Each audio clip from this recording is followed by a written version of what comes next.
referir a lo que es el Día de la Lengua Materna, las lenguas originarias. Pues bueno, esto creo que se hizo en 1999 para proteger el derecho de las personas a hablar su lengua materna. Lo que era, en este caso nosotros, el náhuatl, el tzotzil, el maya, todos esos lenguajes que existen en México. Y se celebra a nivel mundial, ¿verdad? Nosotros quisimos celebrarlo de esta manera trayéndoles esta presentación de la mesa, que son productos prehispánicos que en la actualidad prevalecen y que están en nuestra vida cotidiana. Ustedes identifican, por ejemplo, el maíz, las semillas, y bueno, les trajimos algunos otros que fueron introducidos, pero que son parte ya de nuestra cultura, ¿verdad? El ajo, que es de origen asiático, el tamarindo, creo que es africano, el guachilo, que es el plátano, chitoma y cacao. Pueden tomar una semilla, pinole, el mezcal, que es 100% de origen mexicano. En este caso está curado con mazatli. ¿Sí recuerdan qué es lo que es mazatli? Piña, exacto. Y bueno, la salsa, que está hecha con jitomate, chili, y la cebolla y el ajo, ¿no? Y los totopos, aunque no son así, pero es tortilla, es algo. Lo que es el maíz es nuestro alimento. En todos lados, si alguna vez han ido al extranjero, les aseguro que siempre van a extrañar la tortilla. ¿No? ¿Dónde está el mezcal? ¿Dónde está el tequila? Entonces, los frijoles, todo. Yo me acuerdo, no sé si fue en 1970 quien introdujo la primera máquina de hacer tortillas en Estados Unidos. Sí. Que se hizo así como que el rey de la tortilla, ¿no? Porque no había quien les vendiera ya tortillas y él, pues a diestra y siniestra empezó a vender y ya. Porque es nuestro producto base, nuestra comida. Y bueno, en eso va en relación a la preservación de la lengua materna, ¿verdad? Y que ustedes vean de que en la actualidad pues todavía tenemos nuestras raíces prehispánicas muy presentes y sin embargo no nos damos cuenta. Entonces, Lupita nos va a leer un poema en náhuatl. Bueno, ahorita. Y si gustan, pero también probar la salsa. Ajá, ahí están los totopos y todo. ¿Sabe diferente tostado? Sí. ¿Y así? Ajá. No, así sabe bien feo. Pues es amargo. Por eso es Lógico que el chocolate sí, del otro que está natural es amargo. Tostado se le pierde lo amargo. Sí. No lo había probado tostado, de hecho lo había cortado. Ya, recién cortado sabe más feo todavía. Sí, pues es más amargo. Pero es más sabroso su textura que tiene arriba. Como blanquito, ¿no? Sí. Sabe bien dulce. Pero sabe más amargo, como dice aquí su compañera. Recién cortado y tú lo comes a la boca, no. A veces que estás comiendo estafiato. Vamos. A ver, bueno, les voy a leer en español y acá mi compañero que pronuncia muy bien el náhuatl.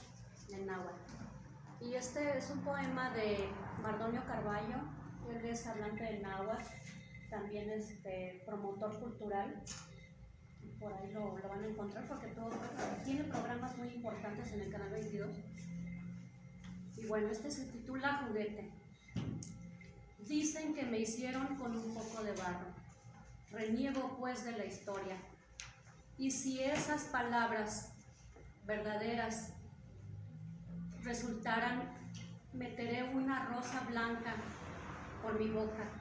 La tragaré como si fuera una pastilla y cuando pase por mi garganta, me desgarrarán de la rosa sus espinas roja, se hará la blanca rosa, y haré trizas la primera historia. Comenzará a latir dentro de mi cuerpo una rosa roja en el ojo de mi pecho.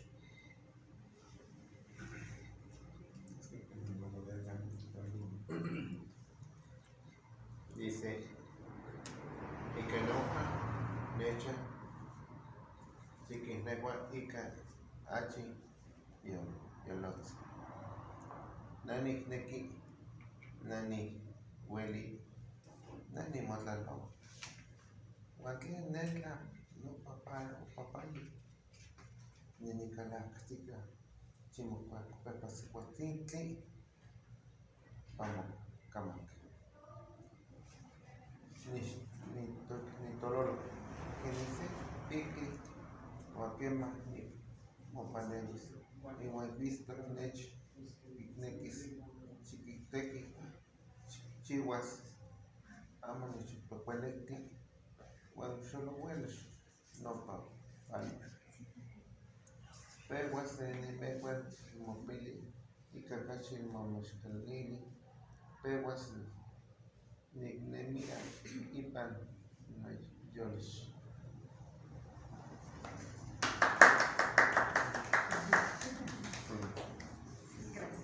Muchas gracias. Y bueno, dice la UNAM que hay hablantes de náhuatl, maya, celtal, mixteco y tzotzil, que son la mayoría. Y el náhuatl hay documentado o censado 1.725.620 hablantes en la actualidad. Luego sigue el maya con 859.607, el celtal con 556.720, mixteco con 517.000 y tzotzil con 487.898 hablantes.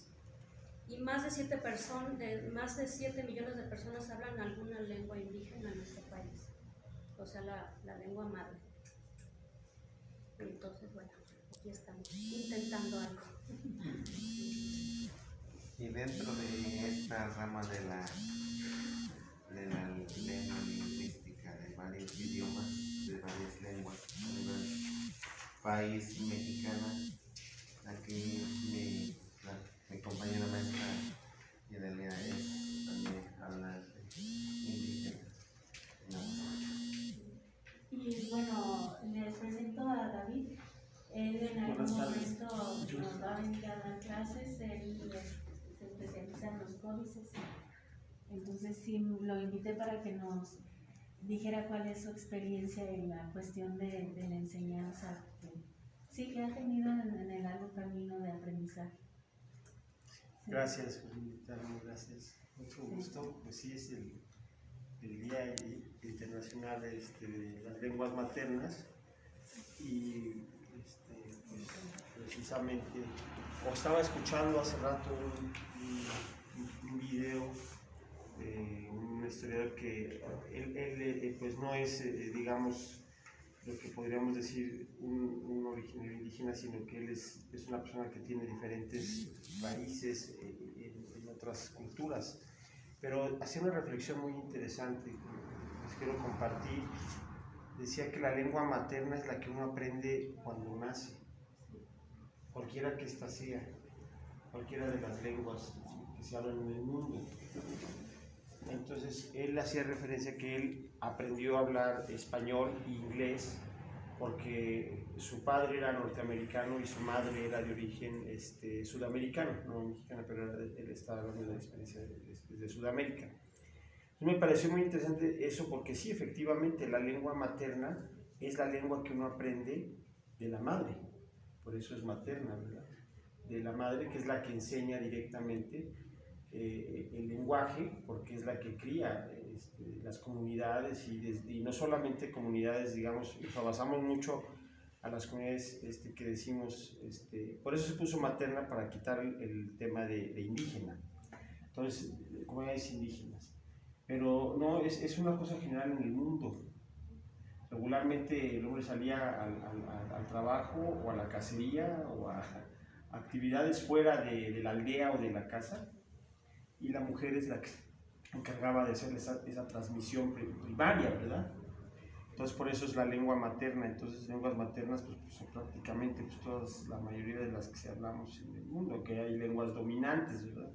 Lenguas hegemónicas que se impusieron a través de la hegemonía de los, bueno, no eran países, en este caso de los reinos, que colonizaron pues, el mundo, principalmente europeos, aunque también en Asia hubo conflictos de colonización, pero no al grado de que los europeos impusieron pues, dos lenguas que son hegemónicas, o debemos decir tres en el mundo: el inglés primero, luego el español y luego el portugués.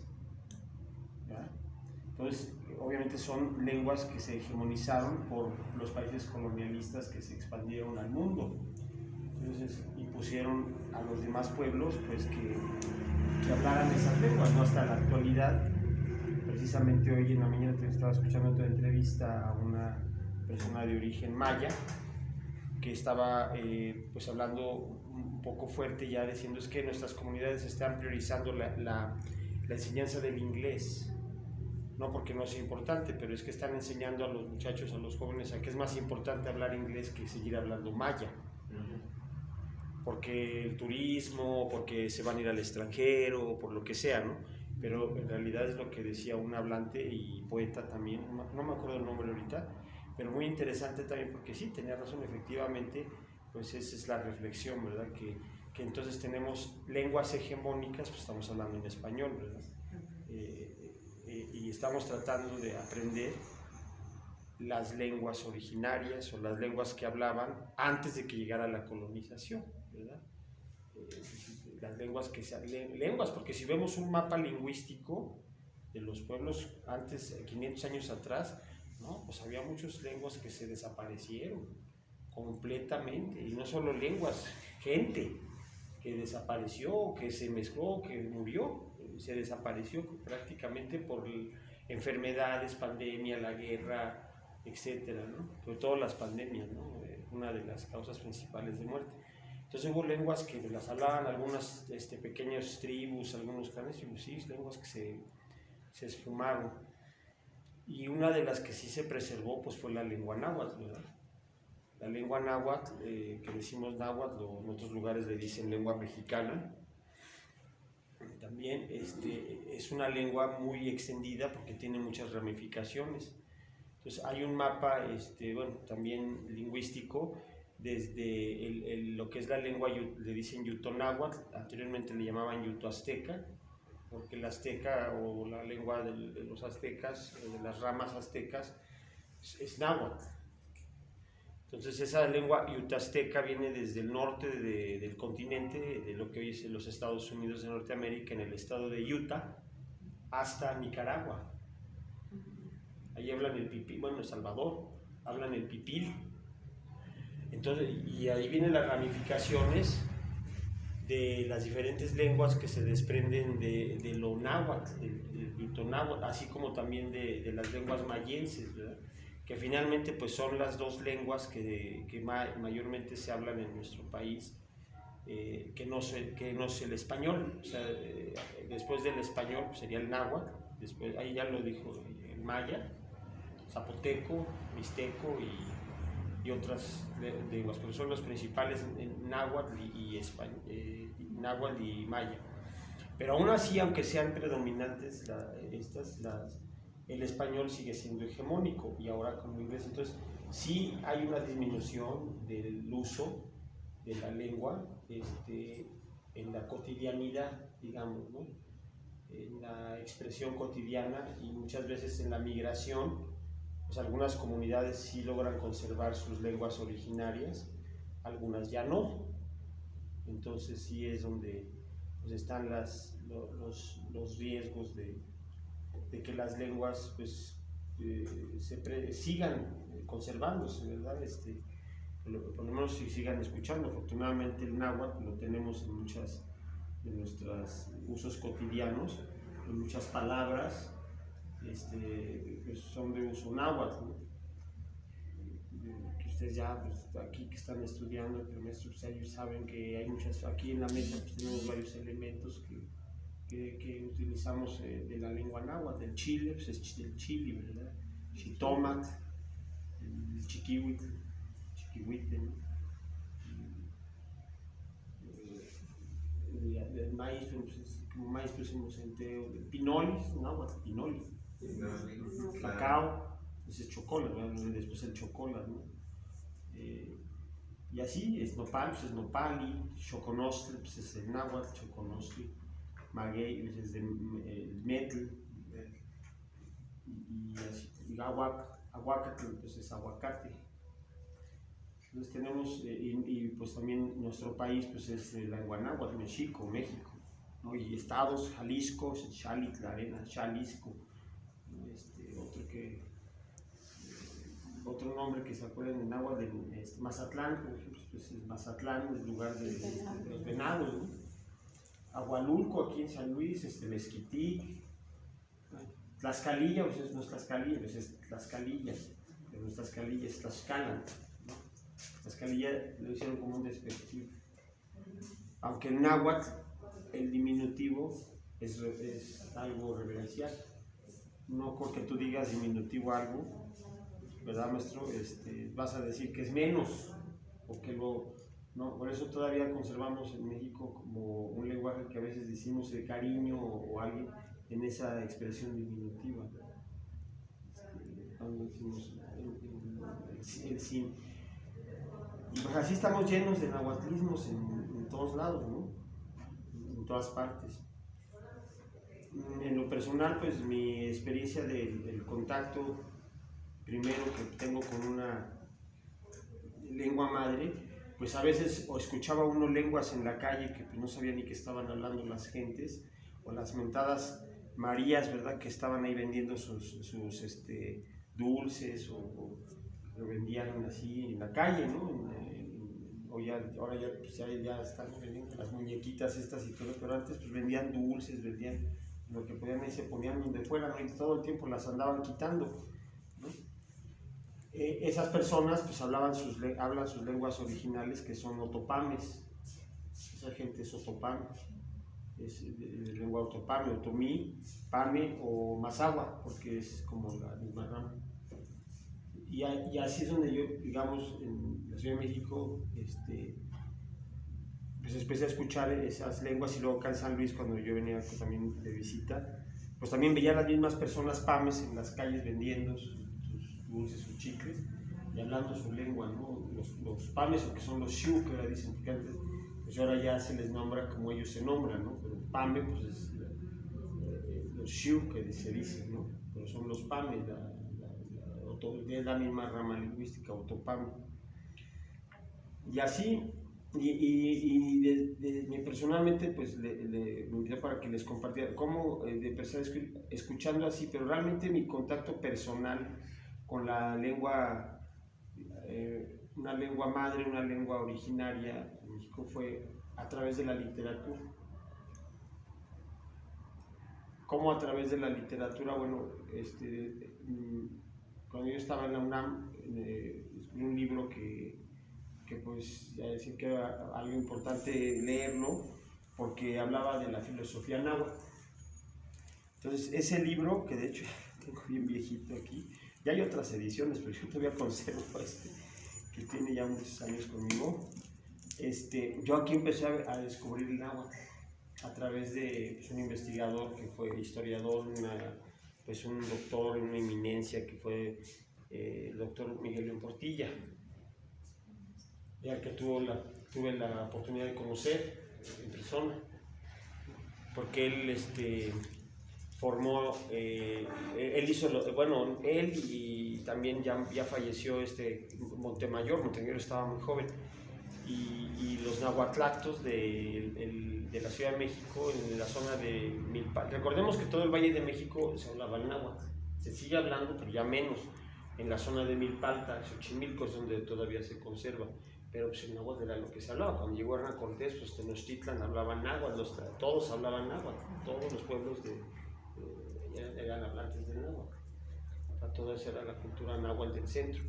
Entonces, cuando descubro este texto y lo empiezo a leer, pues realmente sí me empecé a, no solamente me empecé a abrir de lo que es la maravillosa lengua náhuatl, sino de su pensamiento, cómo pensaban, como les menciona mucho León Portilla, los antiguos mexicanos. Entonces también hizo León Portilla otro texto que se llama Los antiguos mexicanos a través de sus crónicas y cantadas.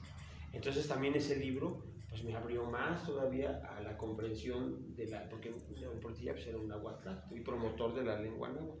Entonces el primer encuentro de nahuatlactos que se organizó, el primer encuentro nacional de nahuatlactos, o internacional, creo que lo hizo porque ya venían gentes hasta de Francia, que él dio una cátedra en Francia de náhuatl, en la Sorbona. Allá hay en la Sorbona tienen instaurado la enseñanza del náhuatl en Francia, y en España y en otros lugares, pero eso es gracias a León Portilla y a su maestro que fue Ángel María Garibay. Entonces, sí es como yo empiezo a descubrir la lengua náhuatl. Obviamente ya está uno empapado porque uno nace y escucha cómo se expresan los abuelos, entonces empieza uno a escuchar ciertas palabras, ¿no? Que tienen que ver con las raíces de la lengua náhuatl, ¿no? O ciertas pues actividades que tienen que ver con las culturas originarias, ¿no? Y nombres que uno nace con esos nombres, y nace uno diciendo esos nombres en lengua náhuatl. Pero ya, entonces sí es este libro el que pues personalmente sí me hizo pues entender más sobre lo que era la cultura de los antiguos mexicanos, como lo llamaba Miguel León Portilla, y la enseñanza del náhuatl, y aparte pues todo el pensamiento, ¿verdad? En este libro de filosofía náhuatl, que ya tiene no sé cuántas ediciones ya que se ha sacado, ¿no? Entonces pues aquí atrás pues, del libro sí viene toda una traducción de textos del náhuatl,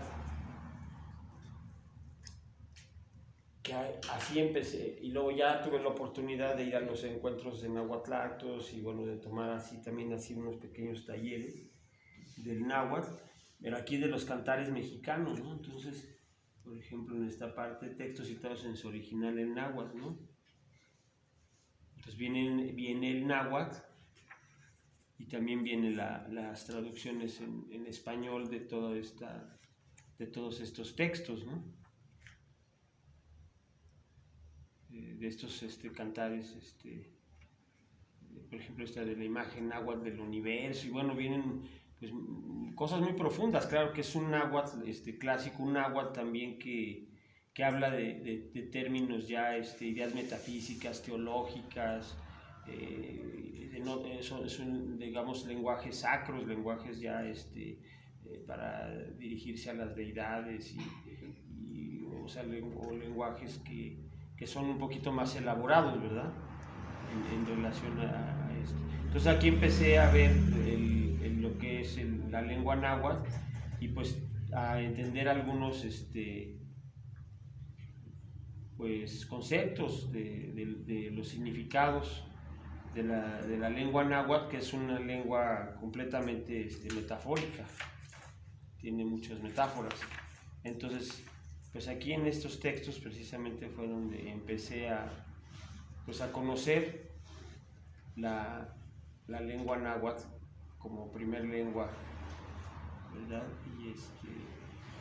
Y ya a través de conocerla aquí, pues ya me fui yo profundizando, conociendo maestros, conociendo gente de las comunidades nahuablantes, sobre todo del sur del Valle de México y del oriente, allá por el rumbo de los pueblos que están a las faldas del volcán Popocatépetl, Iztaccíhuatl, allá por Amecameca, Tepetlix, Pauzumba, toda esa zona que es náhuatl, es zona de origen náhuatl, aunque ya no lo hablan, pero es de origen náhuatl, o sea, lo hablaban, pues hace 100 años pues todo el mundo hablaba el náhuatl de ahí, pero también se fue perdiendo, ¿verdad? Porque ya después lo que pasa con las lenguas, o sea, cuando hablamos de que la lengua se mantiene, pues sí, pero la lengua también se persiguió en las escuelas ya no les enseñaban, bueno, todavía sigue pasando lo mismo. Entonces la lengua se fue diluyendo y la gente empezó a entrar en desuso porque había hasta cierta, la marginación de la misma lengua y del desuso, que la gente le daba pena hablar en su lengua original. Le daba pena y ya no la hablaban, entonces ya iban a la escuela, pero ya no les enseñaban en los dos idiomas, sino nada más en español. Y el dicho ese de que la letra con sangre entra, pues ese era por eso, porque había pues sí esa parte de que los oían hablando en agua limón, les daban un barazo, ¿no? Un barazo a los niños. Entonces eso pasó, y eso hizo que todos estos pueblos, que todos tienen origen en sus nombres, en sus toponímicos, porque también ahí fue donde fui entendiendo, ya uno va entendiendo, bueno, qué significa todos los lugares toponímicos que hay en náhuatl, que es, por todos lados estamos llenos, pero obviamente la parte del centro pues más, ¿no? Entonces decían, pues, ¿qué significa este pueblo? ¿Qué significa este otro nombre? ¿Qué significa? Entonces va uno investigando, va uno preguntando, ¿no? Montañas, pues el mismo Iztaccíhuatl, pues es náhuatl, Popocatépetl, pues es náhuatl, Zitaltépetl es náhuatl, o sea, todas las montañas, los volcanes, acuérdense que México es un país de volcanes, tienen nombres en náhuatl. Entonces uno se va entonces compenetrando, entonces va diciendo, entonces esto es lo original, es lo que nos corresponde como mexicanos. Y luego conocí ya, bueno, posteriormente, aparte de que conocí un hombre extraordinario, un hombre de sabiduría, que era un campesino, pero era de origen náhuatl, pero además no era un campesino nada más, sino era un sabio y era un danzante, fue un preservador de las danzas tradicionales del centro de México, que fue el señor Faustino Rodríguez. Y él pues me empezó a enseñar mis primeras así en náhuatl, las primeras palabras, digamos, fueron ahí pues con él, ¿no? ¿Cómo se dice esto? Y lo que él se acordaba, porque dice, no, es que antes lo hablábamos, yo también, pues, mi mamá, mi abuela hablábamos náhuatl ahí en la comunidad, dice, pero ya después pues que empezaron a ir a la escuela, decía él, después de la revolución se hablaba, pues ya dejamos de hablar en náhuatl, o ya no se hablaba, aunque sí se comunicaban todavía en náhuatl hasta los años 50, es lo que se refiere más o menos, que precisamente en los años 50 se refiere en el país como la entrada de la modernización a México, ¿no? En los años 50 es cuando empieza todo este boom de que hay que modernizar a México y hay que integrar a los grupos, y hay que pues, hacer lo que es la integración y que todos tienen que hablar español, ¿sí? En detrimento de las mismas lenguas originales. Entonces, donde se hablaba el náhuatl, pues se dejó de hablar en náhuatl, ¿no? En lugares donde se hablaba todavía, y se empezó a perder en algunos lugares, o nomás quedaron palabras o recuerdos, ¿no? No era tu lengua. No. La aprendí. Bueno, yo creo que aprendí algo, porque no puedo decir que hablo náhuatl. No era mi lengua materna, o sea, no sé si yo, muchos saben en español, pero el náhuatl lo fui aprendiendo a través de primero la literatura y después ya el contacto con la gente original que conservaba la lengua pues por generaciones de toda su vida, ¿no? Desde las comunidades donde se conservó la lengua náhuatl, ¿no? Entonces, bueno, pues este texto, pues aquí viene, pues sí, pero explicado obviamente en español, pero tiene los textos en náhuatl, ¿no? Entonces aquí me llamó mucho la atención, por ejemplo, un concepto que maneja entre ellos, por ejemplo, el de flor y canto, ¿no? Que sin Xochitl, ¿no? Todas estas, o el de Tloquenahuaque, entonces todo esto que él empezó a estudiar, pues ya nos lo va explicando, ¿verdad? En estos textos, ¿no?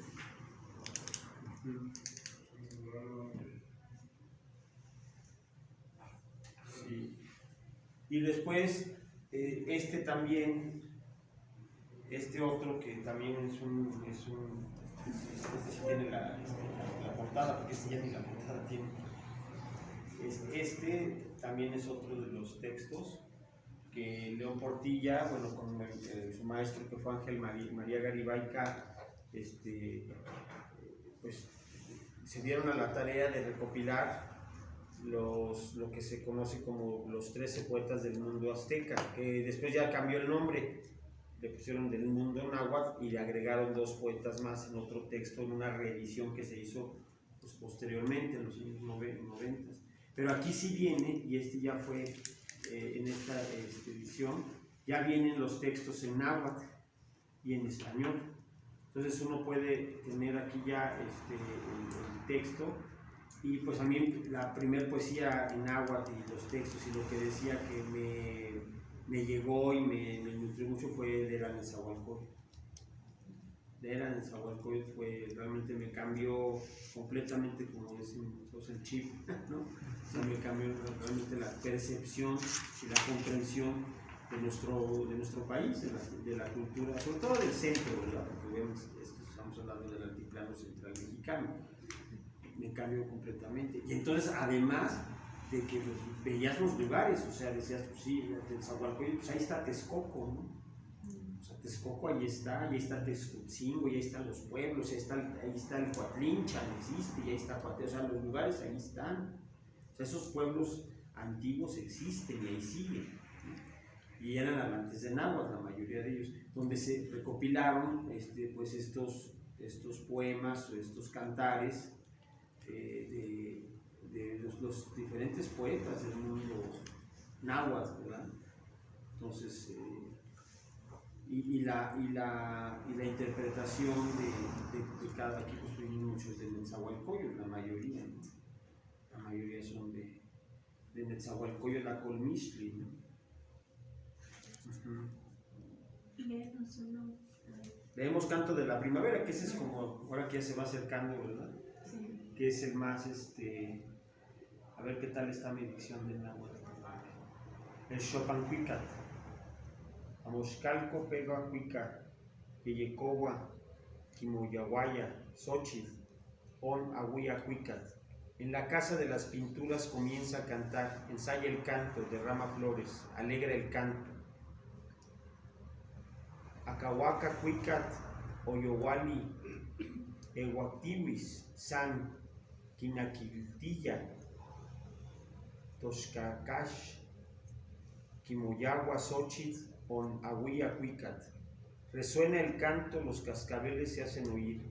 A ellos responden nuestras sonajas floridas, derrama flores, alegra el canto. Xochiticpac Cuica, Inyectli, Cocoshki, Yecon ya Totoma, Aitec, Sanye, Conaquilia, Nanepan Quechol, Inyectli Quechol, Inguel ya Cuica. Sobre las flores canta el hermoso faisán, su canto despliega en el interior de las aguas. A él responden los pájaros rojos, el hermoso pájaro rojo que bellamente canta. Amos Tlaquilol, in Moyolo, Teocuicacajco, in Tectoxotzona, in Momohueu, in Teopignani, Xopancala Itec, in Toteyahuiltilla. Libro de pinturas es tu corazón. Has venido a cantar, haces resonar tus tambores. Tú eres el cantor en el interior de la casa de la primavera, alegras a las gentes. Santic Moya, Piyuma Xochitl, Incajawa Xochitl, tú solo repartes flores que embriagan, flores preciosas. In Teoquinatit, Xopa Cala Itec, in Toteyahuitlilla, tú eres el cantor en el interior de la casa de la primavera, alegras a las gentes. Sería el tema de Canto de la Primavera. Es un aplauso.